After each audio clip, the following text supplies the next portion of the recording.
Saviez-vous? De nombreuses célébrités comme Dolores Hart ont quitté l'industrie pour des raisons religieuses. Certaines ont risqué leur carrière pour suivre leurs convictions. D'autres ont abandonné la célébrité pour répondre à un appel supérieur. Leurs vies ont été façonnées par la dévotion, non par le désir, et leurs choix ont laissé l'industrie stupéfaite. Ce n'est pas juste un regard sur la célébrité, c'est une descente dans le monde caché des âmes les plus fidèles d'Hollywood. Dolores Hart, une étoile montante de la fin des années 1950, Dolores Hart a stupéfié Hollywood lorsqu'elle a quitté une carrière cinématographique florissante pour répondre à un appel supérieur. Après ses débuts face à Elvis Presley, la jeune actrice avait tourné 10 films à l'âge de 24 ans. Mais au sommet de sa gloire en 1963, Hart ressentit un appel profond vers la vie religieuse. Lors d'une tournée promotionnelle à New York, elle disparut discrètement en voiture vers l'abbaye de Regina Lodis dans le Connecticut et ne revint jamais en arrière. La star glamour est devenue une nonne bénédictine, échangeant les plateaux de cinéma pour la paix du cloître. Ceux qui la connaissaient n'étaient pas complètement surpris. Même sur le plateau, Dolores avait affiché un côté dévot. Elle et Elvis discutaient de la Bible entre les prises, partageant des versets et des questions spirituelles. En tant que sœur Dolores, elle a trouvé l'accomplissement qu'elle avait recherché au-delà de la célébrité. Dans les années suivantes, l'ancienne actrice a même réuni Hollywood et le couvent. Un documentaire de 2012 sur sa vie, God is the Bigger Elvis, a été nominé pour un Oscar, ce qui a incité Mère Dolores Hart à retourner aux Oscars dans son habit. Avec son sourire serein et sa sagesse douce, elle est devenue un rappel vivant que la foi peut briller plus fort que n'importe quel projecteur. Loretta Young. À l'adolescence, à l'époque dorée de Hollywood, Loretta Young luttait avec l'attrait de la célébrité et les enseignements de sa foi catholique. À 17 ans, elle s'était enfuie dans une rébellion juvénile, seulement pour être admonestée par son prêtre familial de choisir entre sa carrière cinématographique et sa religion. Bien que Loretta ait initialement choisi Hollywood, sa foi a rapidement façonné profondément sa vie et son héritage. En 1935, elle a fait face à une grave crise personnelle. Enceinte hors mariage de son covedette Clark Gable, la dévote de 22 ans a refusé la pression du studio d'avorter le bébé, risquant sa carrière pour protéger l'enfant. Elle a secrètement donné naissance à une fille et a arrangé une couverture d'adoption, plutôt que de violer sa conscience. La détermination morale de Young lui a coûté un contrat avec le studio, mais elle n'a jamais fléchi. Sur le plateau, Loretta est devenue connue pour imposer un code de conduite strict, allant même jusqu'à installer une boîte à gros mots pour amender les membres de l'équipe pour grossièreté. Les collègues qui juraient en sa présence pouvaient la voir tendre gentiment la boîte, s'attendant à une contribution pour la charité et la pénitence. Malgré le cynisme de l'industrie, la piété authentique de Young lui a valu le respect. Elle commençait souvent les tournages par une prière et choisissait des rôles en accord avec ses valeurs, acceptant même des suspensions plutôt que de jouer dans des films répréhensibles. Après avoir remporté un Oscar et animé une émission de télévision à succès, Loretta a consacré ses dernières années à la messe quotidienne et aux œuvres de charité catholique. Bing Crosby. La voix douce de Bing Crosby a fait de lui une icône américaine, mais c'était sa foi catholique inébranlable qui guidait vraiment sa vie en coulisses. Élevé par une mère pieuse, Bing a fréquenté des écoles jésuites dans sa jeunesse, une éducation qui lui a inculqué discipline et dévotion. Alors que sa renommée montait en flèche avec des succès comme White Christmas, Crosby restait discrètement un habitué de l'église et un homme de famille profondément croyant. Hollywood a remarqué son image saine, le choisissant célèbrement pour incarner le père O'Malley, le prêtre bienveillant dans Going My Way. Le rôle lui a valu un Oscar et a solidifié sa réputation comme l'un des catholiques les plus dévots de Hollywood. Ce n'était pas qu'un rôle. Crosby a véritablement adopté les vertus qu'il incarnait. Quand il s'est marié, il est resté marié, a noté un biographe à propos de l'engagement de Bing envers le sacrement. Il a accueilli 7 enfants et les a élevés dans la foi, insistant sur la prière avant les repas et la messe le dimanche, même au milieu d'un style de vie étincelant à Hollywood. Et en 1935, au sommet de sa première célébrité, Bing a enregistré l'hymne Douce Nuit, à la condition que toutes les royalties soient versées à des œuvres de charité, une décision qui en disait long sur sa conscience. Des décennies plus tard, le monde se souvint de la foi humble de Crosby lorsqu'il mourut après une partie de golf, en 1977. Il avait laissé des instructions pour une messe funéraire catholique simple, fermée au public, évitant tout faste de star. Jimmy Stewart, la personnalité saine de l'homme ordinaire de Jimmy Stewart à l'écran, reflétait une foi profondément enracinée hors de l'écran. Né dans une famille presbytérienne dévote dans une petite ville de Pennsylvanie, Stewart a été élevé par un père qui chantait dans la chorale de l'église et lui a appris l'importance de la prière. Tout au long de sa vie, cet acteur à la voix douce est resté un fidèle de l'église et a maintenu la forte moralité qui l'a rendu chère aux Américains. La foi de Stewart l'a vraiment fortifié pendant la Seconde Guerre mondiale lorsqu'il a servi comme pilote de bombardier, effectuant des missions de combat périlleuses. Alors qu'il partait pour la guerre en 1941, son père a glissé une copie bien usée du psaume 91 dans la poche de la veste de Jimmy avec une note. Je mise sur la copie jointe du 91e psaume. Je suis sûr que Dieu te guidera à travers ce monde fou. Ces versets de protection sont devenus le compagnon constant de Stuart dans les cieux. Après la guerre, il est retourné à la comédie avec une nouvelle perspective. Sur le tournage de La vie est belle, en filmant la célèbre scène de la prière désespérée de George Bailey, Stuart a été submergé de façon inattendue. En prononçant ces mots, il a ressenti la solitude et le désespoir des gens qui n'avaient nulle part où se tourner, et ses yeux se sont remplis de larmes. L'émotion brute que le public voit dans ce moment crucial était Jimmy lui-même, ému par la puissance de cette prière. Stuart a gardé ce respect dans sa vie en temps de paix, servant comme ancien à son église presbytérienne et écrivant même de la poésie émouvante sur son chien qui faisait également office de réflexion sur la foi et l'amour, Barbara Stanwyck. La vie de Barbara Stanwyck a été marquée par des épreuves et de la résilience, et par la conviction que, comme elle l'a dit une fois, nous devons croire en Dieu ou nous n'aurons pas de monde. Orpheline dans son enfance et forgée par une éducation à la Dickens, Stanwyck a appris tôt à compter sur sa force intérieure et sa foi. En 1928, en tant que jeune star de Broadway, elle a épousé l'acteur Frank Fay, un catholique fervent. Par amour pour lui, Barbara s'est convertie au catholicisme romain. Bien que ce mariage tumultueux se soit terminé en 1935, la graine spirituelle avait été plantée. Dans les années 1950, lors de la série radiophonique This I Believe, Stanwyck a écrit un essai révélant comment la foi l'a portée à travers les épreuves. Elle a décrit avoir été piétinée par un cheval sur le plateau. On lui a dit qu'elle ne marcherait peut-être plus jamais, et comment la foi a remplacé la peur, alors qu'elle se forçait à se lever, et s'est miraculeusement rétablie. Je crois que la foi est plus forte que la peur, et peut la vaincre, a-t-elle affirmé, attribuant la prière et le courage au fait d'avoir défié les prévisions alarmantes du médecin. À l'écran, Stanwyck jouait souvent des femmes de volonté. Mais hors écran, elle reconnaissait une force supérieure qui la guidait. Ses collègues ont noté que malgré son image de femme à la parole dure, Barbara se glissait dans le fond des églises de Hollywood pour allumer des bougies et remercier pour son succès. Dans ces dernières années, elle se consacrait à un travail caritatif discret, reflétant le côté compatissant d'une star connue pour ses rôles coriaces. Le parcours de Barbara Stanwyck était complexe. Elle ne montrait pas ostensiblement sa piété. Pourtant, ceux qui lui étaient proches ressentaient l'influence constante de sa foi intime. Selon ses propres mots, croire en Dieu était essentiel, la colonne vertébrale invisible qui rendait cette femme farouchement indépendante, incassable. Spencer Tracy. La conscience de Spencer Tracy a été façonnée par une forte foi catholique et une bonne dose de culpabilité catholique qui l'ont suivi tout au long de sa vie.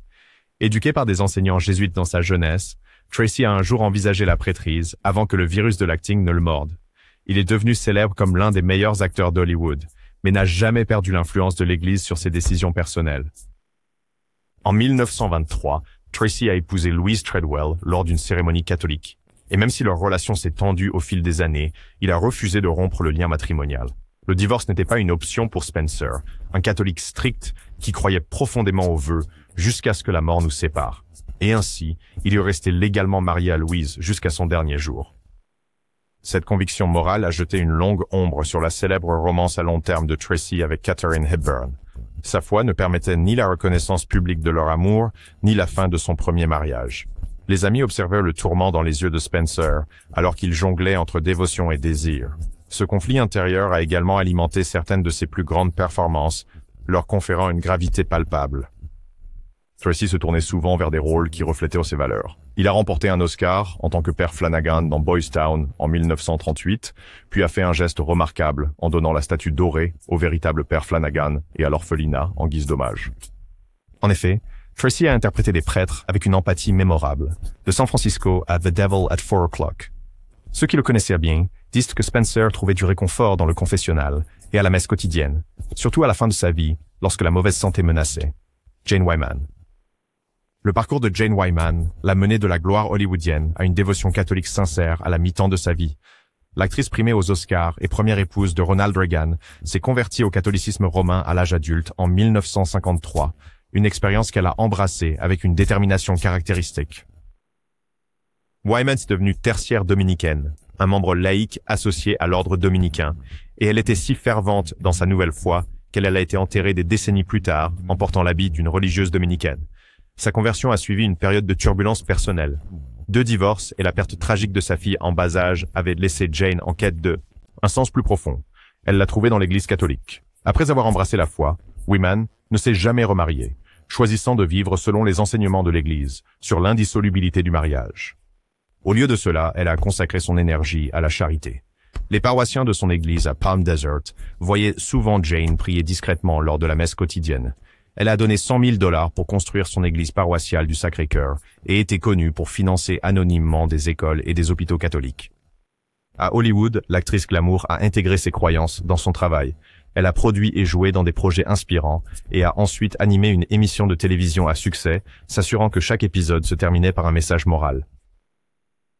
Dans les années 1980, Wyman est revenue sur le devant de la scène en jouant une matriarche dans un drame en première partie de soirée, mais elle a insisté pour maintenir la dignité et éviter tout contenu salace dans la série. Anne Blyth. Anne Blyth, connue pour ses rôles doux et sa voix chantante angélique, a construit sa carrière sur une base de foi catholique. Elle a été élevée par une mère catholique irlandaise dévouée et est restée une catholique fervente toute sa vie. Hollywood dans les années 40 pouvait être un champ de mine morale, mais Blyth l'a traversé avec grâce et principe. Bien qu'elle ait acquis la célébrité en jouant la fille venimeuse Veda dans Mildred Pierce, en dehors de l'écran, l'attitude d'Anne était à l'opposé, aimable, humble et pieuse. Elle est devenue membre d'une colonie soudée d'acteurs catholiques à Hollywood. Aux côtés d'amis comme Aaron Dunn et Loretta Young, Blyth a participé à la Catholic Actors Guild et a prêté ses talents aux médias religieux. Dans l'émission Family Theatre à la radio, un programme créé pour promouvoir la prière en famille, Anne Blyth a fait de fréquentes apparitions, jouant même la Vierge Marie dans un drame de la Nativité en 1949 avec sa voix claire et lyrique. Elle est apparue plus tard dans des discussions à la télévision pour une organisation basée sur la foi qui prône l'alphabétisation des jeunes et la devise « La famille qui prie ensemble reste ensemble ».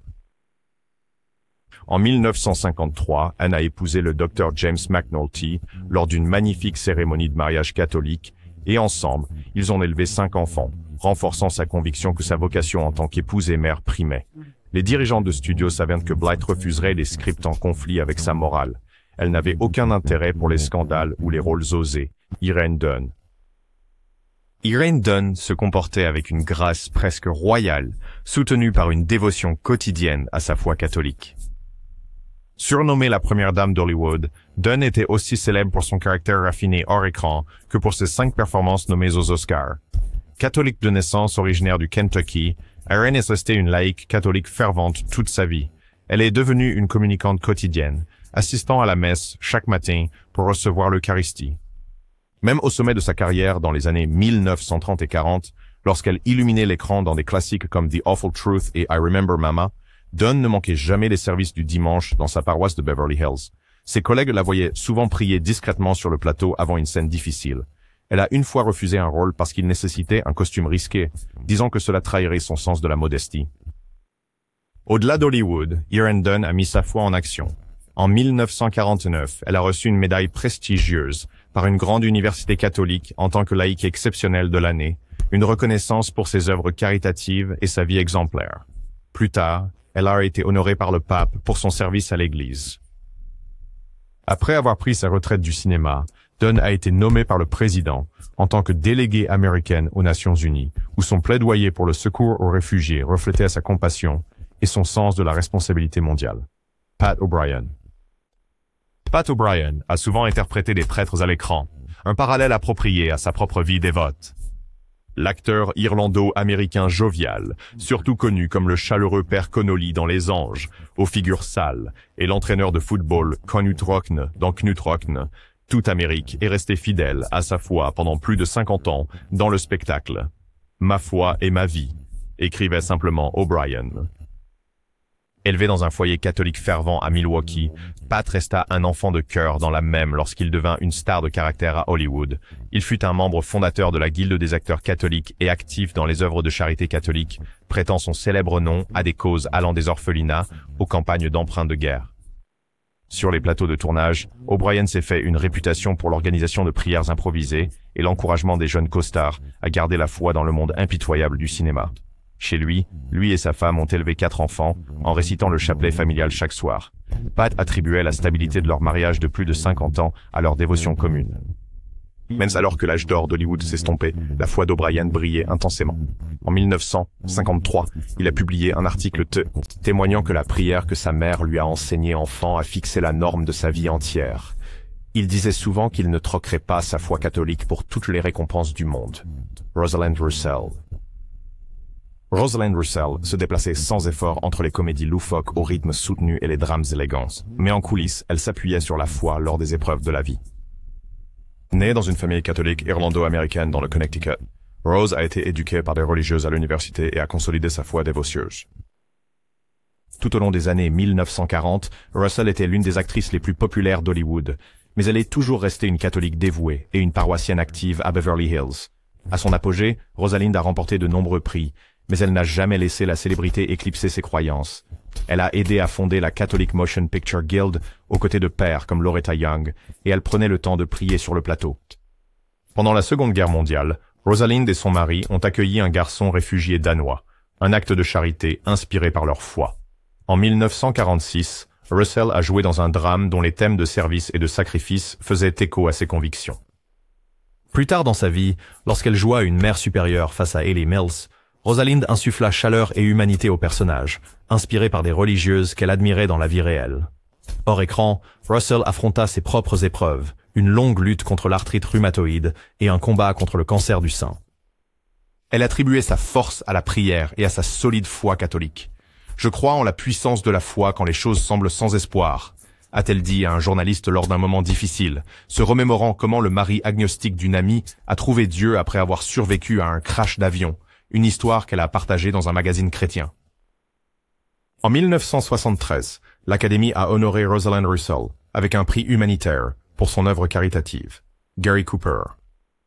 Gary Cooper, le cow-boy laconique de nombreux westerns, a subi une profonde transformation spirituelle dans ces dernières années. Pendant la majeure partie de sa carrière, Cooper était considéré comme un homme parmi les hommes, un grand et calme westerner incarnant le courage américain dans des films comme Le Train, Sifflera 3 fois et Sergent York. En privé, cependant, Cooper luttait avec des tourments personnels dans les années 1950. Il avait été élevé avec un simple arrière-plan protestant dans le Montana, mais la foi n'avait pas été centrale dans sa vie d'adulte.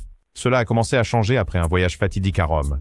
En 1953, alors qu'il était en Italie pour promouvoir un film, Cooper a emmené sa femme et sa fille au Vatican.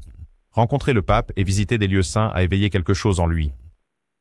Au fil des années, l'acteur, qui s'était égaré dans son mariage et souffrait d'ulcères dus au stress, a commencé à chercher du réconfort au-delà des lumières creuses d'Hollywood. Il a discrètement commencé à fréquenter l'église plus régulièrement avec sa famille, assis au dernier banc, tête baissée. Sa fille a ensuite noté qu'il l'a fait de son propre gré, cherchant plus de stabilité dans la vie.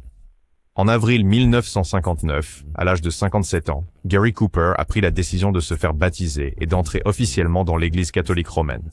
Il a dit à ses amis que c'était la meilleure chose qu'il ait jamais faite et se demandait pourquoi il ne l'avait pas fait plus tôt. La conversion a apporté à Cooper une paix palpable. Peu de temps après, il a été diagnostiqué avec un cancer. Alors que sa santé déclinait, le nouveau catholique a fait preuve d'une grâce remarquable. Ce qui l'a le plus aidé, c'était sa religion, a dit sa femme de ses jours difficiles. Cloué au lit, Cooper priait le chapelet et se confessait. « Je sais que ce qui se passe est la volonté de Dieu. Je n'ai pas peur de l'avenir, » dit-il calmement à sa famille. Rock Hudson. Le dernier acte de Rock Hudson fut une réconciliation, revenant à la foi de sa jeunesse alors qu'il affrontait la mortalité. Dans les années 1950 et 60, Hudson était l'incarnation du bel acteur principal, jouant dans des romances et des comédies glamour. Il avait été élevé en tant que catholique romain, bien que dans sa jeunesse à Hollywood, il pratiquait rarement et se qualifiait même parfois d'athée. Les réalités d'être un homme gay non déclaré à cette époque l'ont peut-être fait se sentir éloigné de l'Église. Cependant, ceux qui connaissaient Rock décrivaient une bienveillance innée et une certaine révérence, juste sous son allure blagueuse. En 1984, Hudson a été diagnostiqué avec le sida, à une époque où la maladie était une condamnation à mort virtuelle et portait une grande stigmatisation. Alors que sa santé se détériorait, quelque chose en Rock changea. De vieux amis, comme l'actrice Susan Stafford, prirent contact pour le soutenir. Dans les dernières semaines de Rock en 1985, Stafford, elle-même chrétienne dévouée, fit venir un prêtre catholique au chevet de Hudson. L'homme qui avait été nominalement catholique dans son enfance accueillit maintenant les prières du prêtre. Selon Stafford, Rock a fait un acte de contrition sincère et a accepté le Christ quelques heures avant sa mort. Il a même reçu le sacrement de l'onction des malades, la dernière bénédiction de l'Église. Son attaché de presse a noté que une semaine avant le décès de Hudson, il avait discrètement demandé un prêtre, indiquant un retour à la foi qu'il avait longtemps mise de côté en fin de vie. Le 2 octobre 1985, Rock Hudson est décédé à 59 ans. À ses funérailles à Los Angeles, il y avait autant d'infirmières et de prêtres que de stars de cinéma présents, tous priant pour l'homme doux qui avait retrouvé l'espoir en Dieu à la fin. Claudette Colbert. Claudette Colbert, élégante et spirituelle, vivait discrètement selon les valeurs inculquées par son éducation catholique. Née à Paris et baptisée Émilie Claudette Chauchin, elle a immigré à New York enfant et a été élevée dans une famille catholique française. Bien que Colbert a rarement proclamé sa religion publiquement, ceux qui la connaissaient savaient que sa foi était profonde. À Hollywood, Claudette est devenue l'une des plus grandes stars des années 1930, remportant un Oscar pour New York-Miami. Au milieu de ce succès vertigineux, elle gardait les pieds sur terre.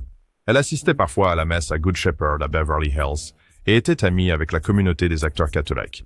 Son nom figure parmi les membres de la Catholic Actors Guild pendant les années de guerre.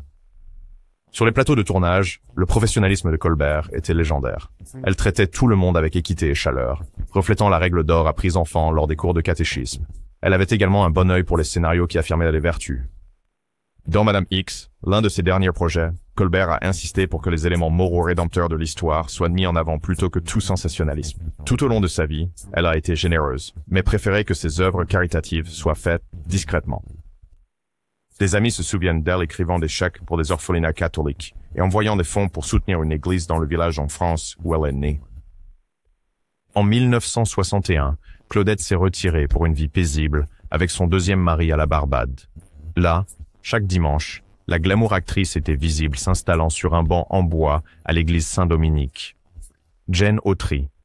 Jane Autry, le cow-boy chantant d'Hollywood, portait une foi chrétienne terre à terre aussi sûrement qu'il portait sa guitare.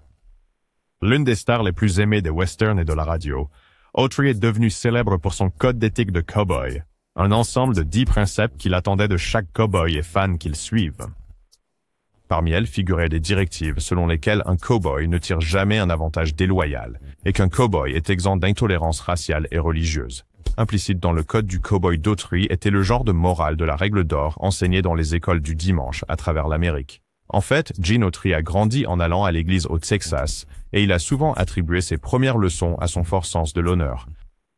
Alors que sa renommée grandissait dans les années 1940, Autry a trouvé des moyens de mêler divertissement et inspiration.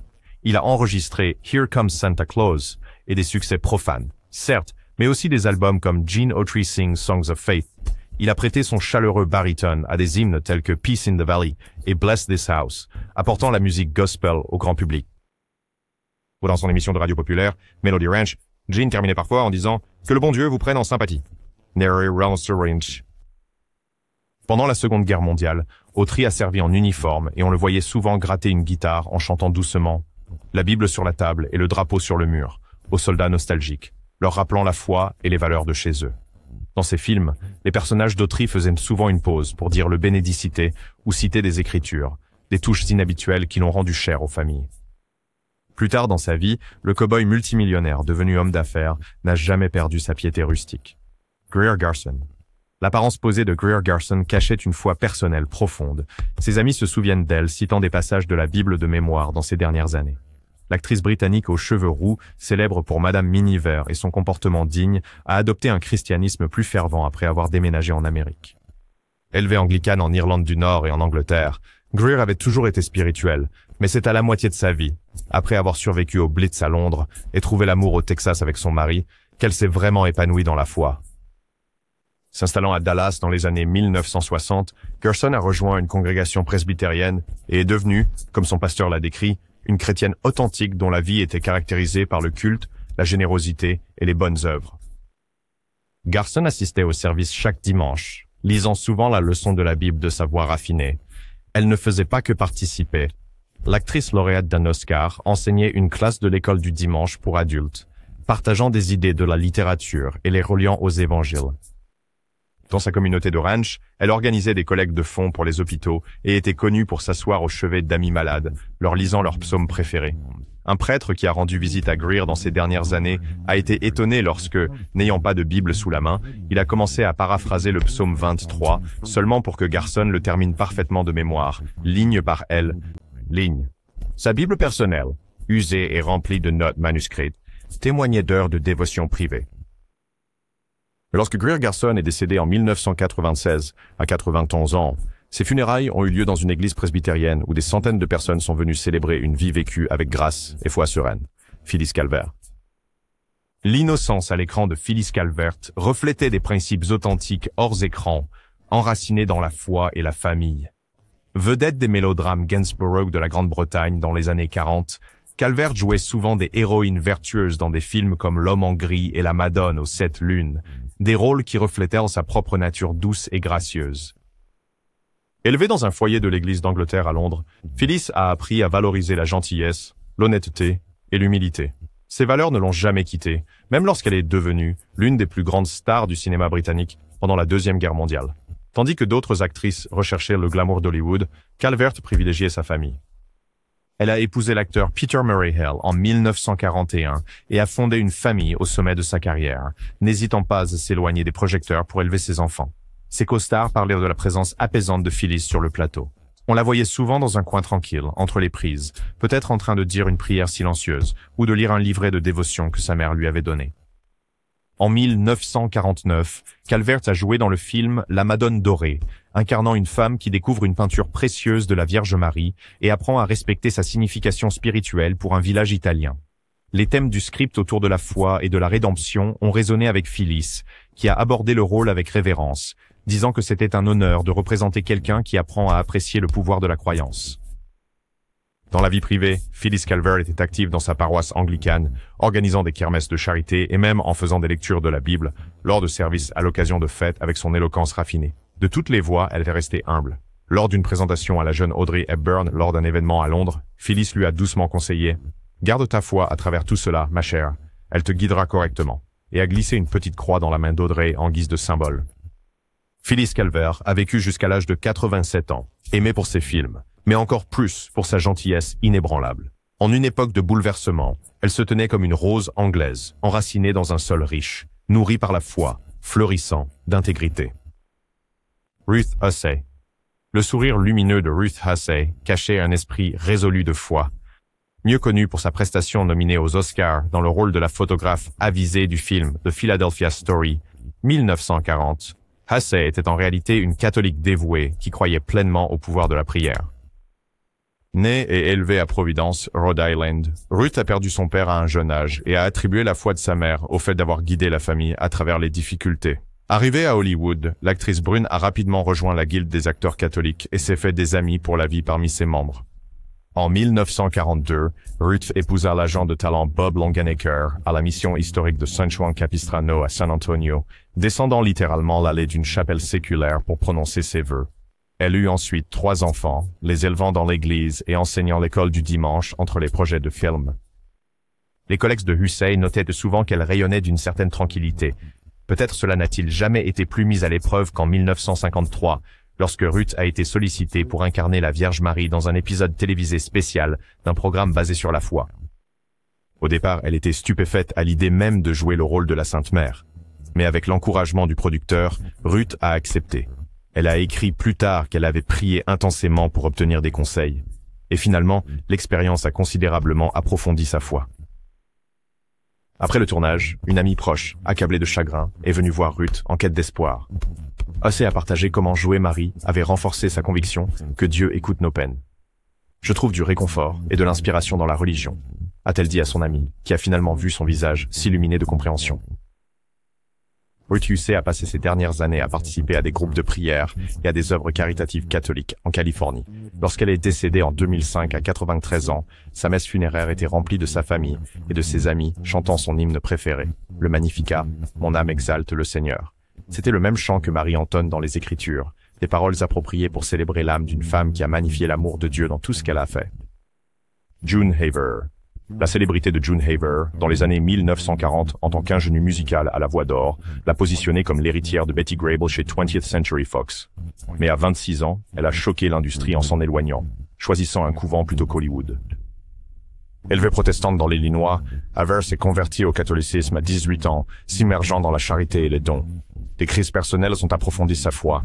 Le refus de l'annulation de son premier mariage et la mort soudaine de son fiancé la conduite à faire du bénévolat à l'hôpital St. John's de Santa Monica, priant aux côtés des Sœurs de la Charité. En 1953, après avoir terminé The Girl Next Door, Haber a stupéfié son studio en se retirant pour rejoindre le couvent des Sœurs de la Charité au Kansas. Vêtue de l'habit de novice, elle a embrassé la vie ascétique, mais est tombée malade en quelques mois, ce qui a entraîné sa libération. Imperturbable, elle épousa Fred McMurray en 1954, forgeant un partenariat de 37 ans, rempli de vie de famille et de messes quotidiennes. Ils adoptèrent 2 filles, tandis que Haber restait dévoué aux œuvres de charité catholique, visitant souvent des couvents. Robert Taylor. Les traits ciselés de Robert Taylor ont fait de lui le meneur par excellence de MGM. Pourtant derrière le personnage de héros romantique se cachait un homme ancré dans des principes chrétiens tranquilles. Né Spangler Arlington Brugg dans le Nebraska, il a grandi immergé dans les traditions méthodistes, chantant dans le chœur de son église et absorbant les valeurs du Midwest de ses parents. Ses racines ont façonné sa vie privée, même si Hollywood l'a propulsé vers la célébrité grâce à des films comme Camille et Waterloo Bridge. Alors que ses pères se délectaient dans l'excès, Taylor préférait les soirées de pratique du violoncelle ou de bridge, sa boussole morale l'écartant des tentations de Tinseltown. Pendant la Seconde Guerre mondiale, il s'est engagé dans la marine, servant comme instructeur de vol avec une conviction patriotique. Des années plus tard, en tournant Quo Vadis à Rome, Taylor s'est senti ému par l'histoire des premiers martyrs chrétiens. La conversion de son personnage reflétait sa propre vénération pour la foi. Il a reçu une bénédiction papale sur le plateau, un moment qu'il a décrit comme profondément ancrant. Alors que l'âge d'or d'Hollywood déclinait, Taylor évoluait en un doyen du cinéma, sa dignité intacte. Privément, il approfondit son parcours spirituel, assistant au service presbytérien avec sa femme durant ces dernières années. Diagnostiqué d'un cancer du poumon, il fit face à la maladie avec le stoïcisme de ses héros à l'écran, tirant sa force de ses croyances de toujours. Ses funérailles en 1969 reflétèrent sa nature modeste. Un service simple dans une église de Westwood avec des hymnes comme Abide with me. Pas de spectacle, juste des écritures et un recueillement silencieux. À une époque de mœurs changeantes, la vie de Robert Taylor resta un témoignage d'intégrité durable, prouvant que la foi pouvait coexister avec la célébrité. Le polygarçon du Nebraska, façonné par les bancs de l'église et les vertus familiales, n'est jamais vraiment parti. Il a simplement appris à naviguer dans la célébrité sans perdre son âme.